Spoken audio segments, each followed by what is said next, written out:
Voyons maintenant, paragraphe 10.5, la méthode du fenêtrage avec l'influence de la fenêtre. Commençons par des généralités, en rappelant, comme on l'a vu à propos de la TFD au chapitre 4, paragraphe 4.6, que les performances des fenêtres de pondération sont déterminées par leurs caractéristiques spectrales. Mais avant, il faut prendre un peu d'élan et rappeler, à la planche 2.4, la typologie des différentes fenêtres. Alors, on les représentera, ces fenêtres, avec leur largeur T, donc de 0 à T, en commençant par la fenêtre rectangulaire dont le front de montée est très raide, ici, 1, et puis le front de descente symétrique par rapport à T sur T. Deuxième type, la fenêtre triangulaire ou de Barclay. Front de montée linéaire jusqu'à T sur 2, front de descente ici, symétrique. Troisième type, la fenêtre de Hanning. Front de montée en cosinus, avec les coefficients qui vont bien pour que ça parte de 0 et que ça se termine ici en symétrique sur T. Ça revient à mettre les coefficients 0,5 et 0,5 ici. Quatrième fenêtre, la fenêtre de Hamming, est une variante de la fenêtre de Hanning. Lorsqu'on bouge un petit peu les coefficients, on augmente un tout petit peu le premier coefficient qui passe à 0,54 et on diminue d'autant le deuxième qui passe à 0,46. Cette dissymétrie fait que ça part plus de 0. Par contre, après, la fenêtre est en vert ici, après, ça colle assez rapidement ici à la fenêtre de Hanning pour redécoller vers la fin ici et se terminer un peu au-dessus de T. Cinquième et dernier type, la fenêtre de Blackman. Elle est obtenue en rajoutant un cosinus d'angle double, mais avec un poids faible. La somme des poids ici devant est égale algébriquement à 1 pour que ça reparte bien, cette fois de 0. Et que ça se termine ici à T. Revenons à nos critères de performance spectraux. Deux critères. La largeur du lobe principal du spectre. Plus il sera étroit, plus réduite sera la largeur delta F de la bande de transition du filtre, ou ce qui revient au même, plus forte sera sa raideur de coupure RC. Deuxième critère de performance, la remontée des lobes secondaires. Plus ils seront atténués, plus faible sera le taux d'ondulation delta A en bande atténuée, ou ce qui revient au même, plus forte l'atténuation amine dans la bande atténuée. On peut revoir ça, ces différents spectres, sur la diapo 3 sur 4, en commençant par la fenêtre rectangulaire, qu'on a d'abord représentée ici avec des ordonnées en échelle linéaire. Puis en abscisse, c'est la fréquence réduite.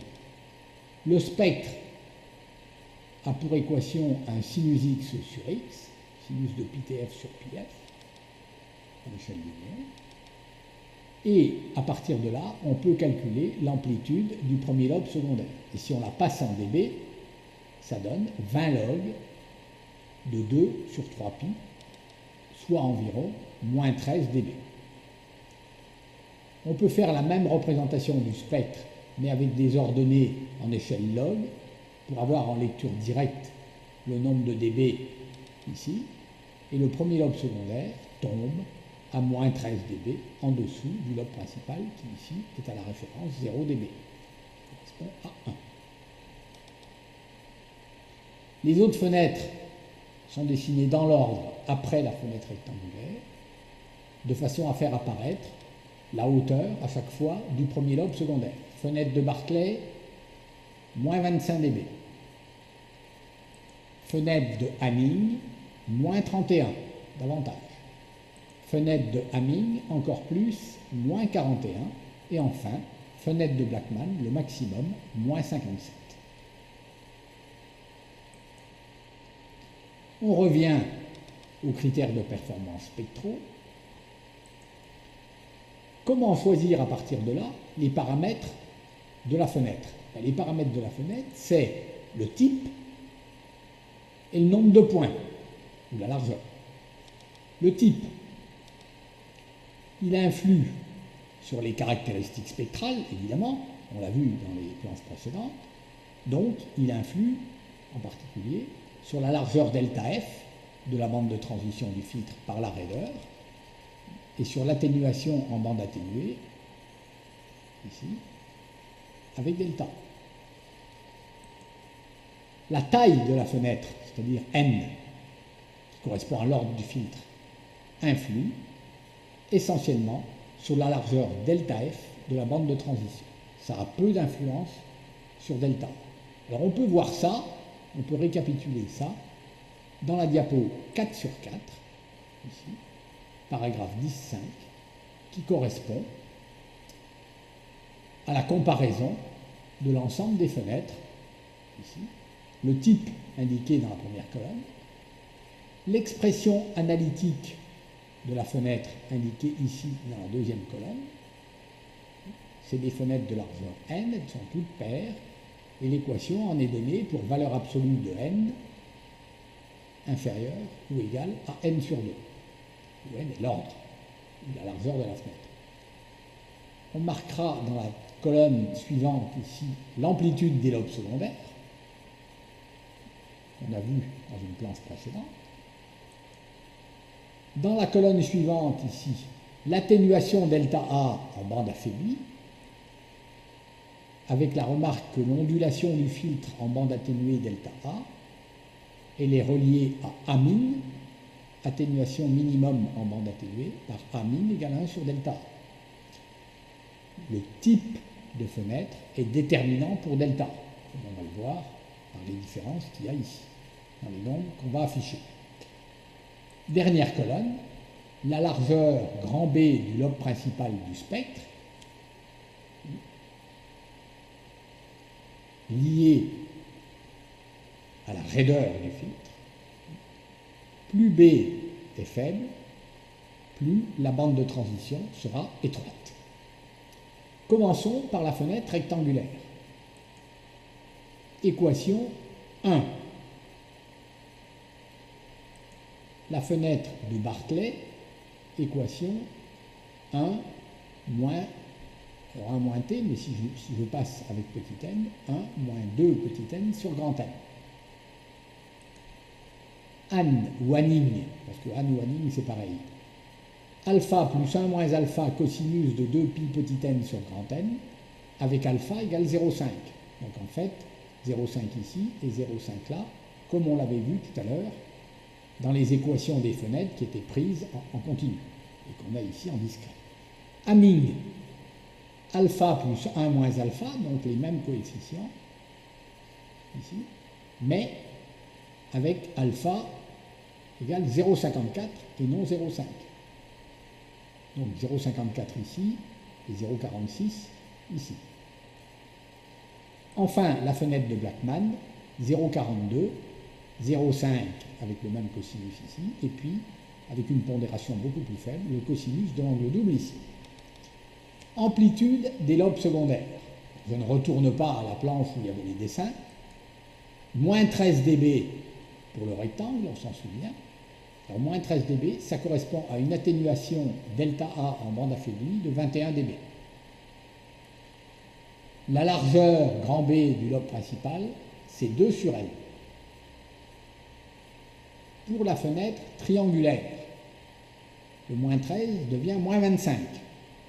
Ça correspond ici à 25 dB d'atténuation delta A. Ici, largeur B du lobe principal, 4 sur L. Fenêtre de Hanning, moins 31 dB de lobe secondaire, 44 dB pour delta A, 4 sur N pour la largeur du lobe principal, la même chose qu'ici. Moins 41, vous voyez que ça augmente, ça paraît.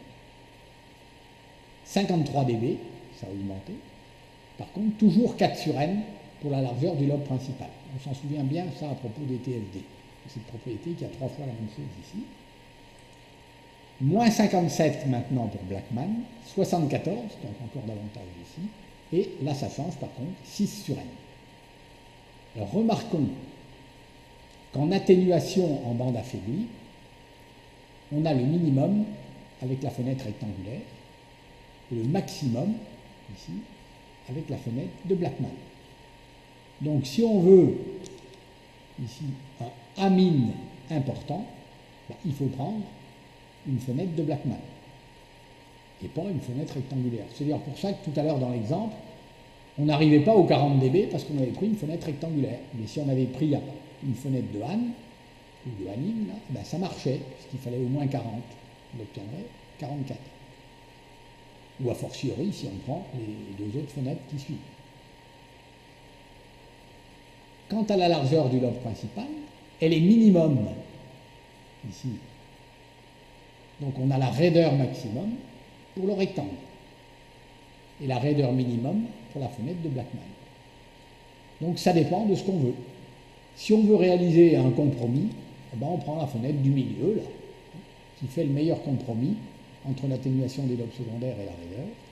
Ici, la fenêtre de Hanin, avec 44 dB, c'est déjà pas mal. On a plus que 40 dB de Hanin. Et puis, on a une largeur de lobe principal intermédiaire de 4 sur 1. Toujours dans le cadre de la méthode du fenêtrage, voyons maintenant, paragraphe 10.6, un troisième exemple avec deux fenêtres non rectangulaires. On conserve toujours les données de l'exercice 6, à savoir un filtre d'ordre grand N égale 24 à 25 points, Amax égale 3 dB en bande passante, Amin égale 40 dB en bande atténuée. On a déjà traité la fenêtre rectangulaire dans un exemple précédent. On va traiter maintenant deux des quatre autres fenêtres qu'on a vues en cours, la troisième fenêtre de Hanning et la cinquième fenêtre de Blackman. Alors, commençons par la fenêtre de Hanning. On va tracer avec MATLAB les trois mêmes tracés que précédemment, la réponse impulsionnelle H de N, le diagramme des pôles et des zéros, et la réponse en fréquence H de F. Réponse impulsionnelle, pas grand-chose à en dire, si ce n'est qu'elle est toujours symétrique par rapport à n égale 12.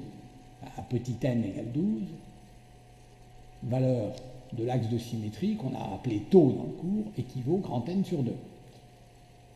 Pour le diagramme des pôles et des zéros, il est donné ici, alors sauf que là on a l'impression qu'il n'y en a que 23, comme c'est marqué, 0, parce qu'on a fait en fait une loupe, ici, pour mieux faire apparaître la disposition en paire conjuguée, harmonique, et cette loupe a privilégié les pôles, qui sont d'ailleurs en plus grand nombre, pas trop loin de 0. Et puis on en a perdu un, qui lui est plus loin de 0. Alors passons tout de suite à la réponse en fréquence, qui elle mérite un très large commentaire. Elle est dessinée ici pour ce qui concerne le gain, en haut, et puis en bas pour ce qui concerne le déphasage. Alors le déphasage, il y a toujours sa zone, ici, correspondant à la bande passante, où il est linéaire. Et puis le gain, ici, en dB, fait apparaître, en bande principale, ici, en bande passante, pardon, un gain voisin de 0 dB, et puis la bande de transition et la bande atténuée avec les lobes secondaires. Les valeurs de Amax et de Amin, qui sont restées les mêmes, fixent, comme précédemment, les valeurs limites de la bande passante et de la bande atténuée, c'est-à-dire en fréquence réduite MATLAB, WP et WA. Alors 3 dB pour Amax permet de fixer ce point comme limite de la bande passante, puisque au-delà, ici, on a une atténuation supérieure à 3 dB.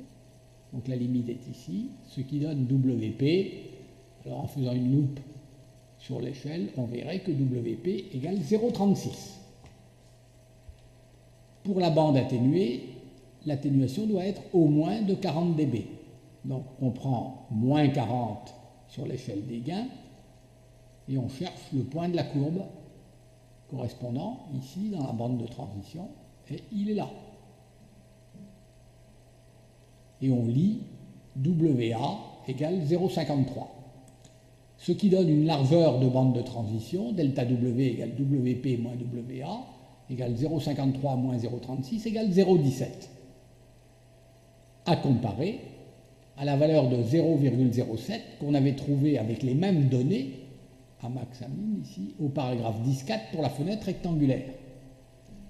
On constate donc que conformément à la théorie, les fenêtres non rectangulaires ici, correspondent à une largeur de bande de transition plus forte, c'est-à-dire à une raideur ici moindre. Donc c'est bien la fenêtre rectangulaire qui optimise la raideur.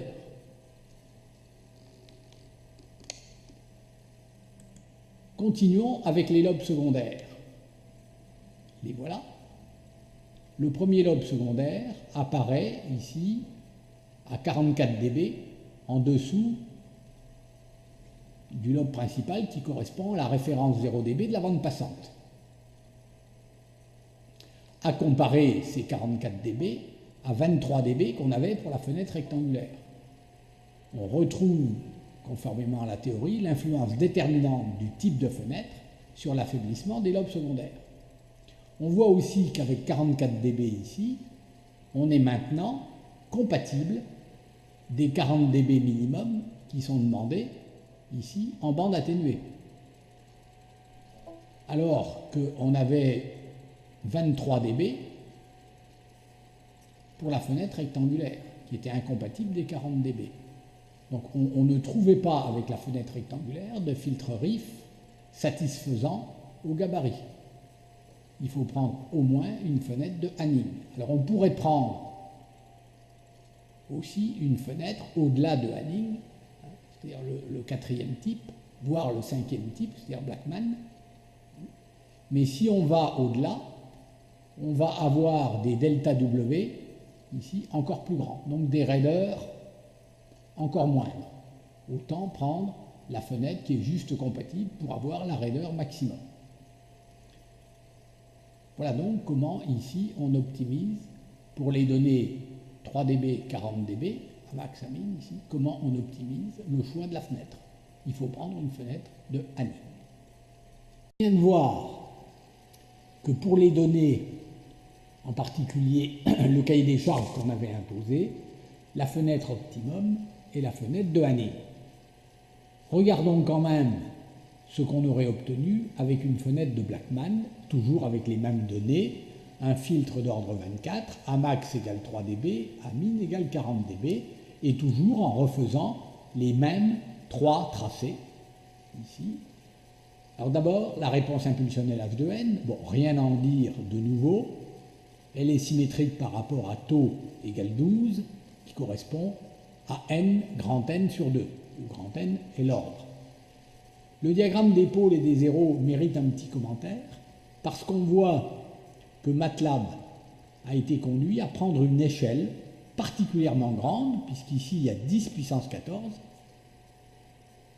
pour la partie réelle, et pour la partie imaginaire, l'axe vertical, il y a aussi le facteur 10 puissance 14. Ceci parce que parmi les 24 zéros, il y en a un que je pointe ici avec la souris, qui est très très éloigné de haut, puisqu'on voit ici qu'il est sur l'axe des réels, avec une valeur absolue qui vaut 8 10 puissance 14. Donc pour l'inclure, MATLAB a pris une échelle très grande. Du coup, les 23 autres zéros se trouvent représentés tous ici et semblent être agglutinés très voisins de 0. En réalité, vu la grandeur de l'échelle, ils ne sont pas si près que ça de 0. Si on avait fait, comme au cas précédent, une exclusion ici du 0 qui est très éloigné de haut, on aurait pu voir très distinctement les 23 autres zéros avec leur disposition classique en paire conjuguée harmonique. Bon, ici, on a voulu privilégier la vision des 24. Passons maintenant à la réponse en fréquence, qui mérite le plus de commentaires. A max égale 3 dB fixe, comme dans les cas précédents, la limite WP de la bande passante. Alors si je positionne ici au moment où la courbe commence à s'incurver dans la bande passante ici 3 dB, si je positionne le point d'ordonnée 3 dB, ça me donne en abscisse WP. Et on lit WP égale 0,36. De même, alors en poursuivant dans la partie inclinée de la courbe, on est désormais là dans la bande de transition. Et je prends dans cette bande de transition le point dont l'ordonnée correspond à un gain égal à Amin, avec le signe moins. Et Amin, c'est 40 dB. Donc je prends 40 dB, enfin moins 40 dB, ici, et je lis que l'abscisse du point de la courbe dont l'ordonnée est égale à moins 40 vaut WA égale 0,57. La largeur de la bande de transition est donc delta W égale WP moins WA égale 0,21. À comparer au 0,17 qu'on avait dans l'exemple précédent qui était fait avec la fenêtre de Hanning. On a pris la 5e fenêtre, on a un delta W, une largeur de bande de transition encore plus large, c'est-à-dire un filtre encore moins raide. On sait, on se souvient, d'après la théorie, et on le vérifie bien ici, que le filtre de Blackman, c'est celui qui conduit à la raideur la moins forte, donc la bande de transition la plus large. Par contre, et on y passe maintenant, les lobes secondaires. Si je continue dans la bande de transition, je vais finir, je continue, pardon, après la bande de transition, donc maintenant dans la bande atténuée, je rencontre les lobes secondaires ici. Le premier est ici, et je vois sur le graphique qu'il est à environ 75 dB, je crois que la théorie donnait 74, en dessous, ici, de la référence 0 dB de la bande passante.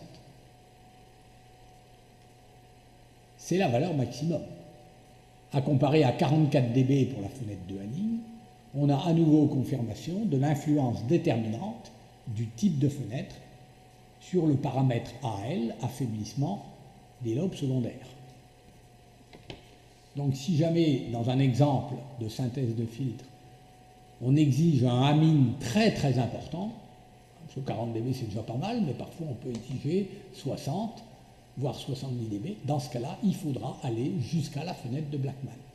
Et ça se paiera par un delta W plus large, donc par une raideur moindre.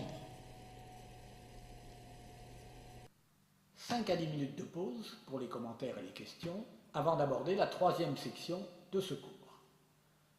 Cette courte section finale sera consacrée à un aperçu sur la méthode d'optimisation des moindres carrés et à la relation entre le nombre de coefficients et le gabarit d'un filtre RIF passe-bas.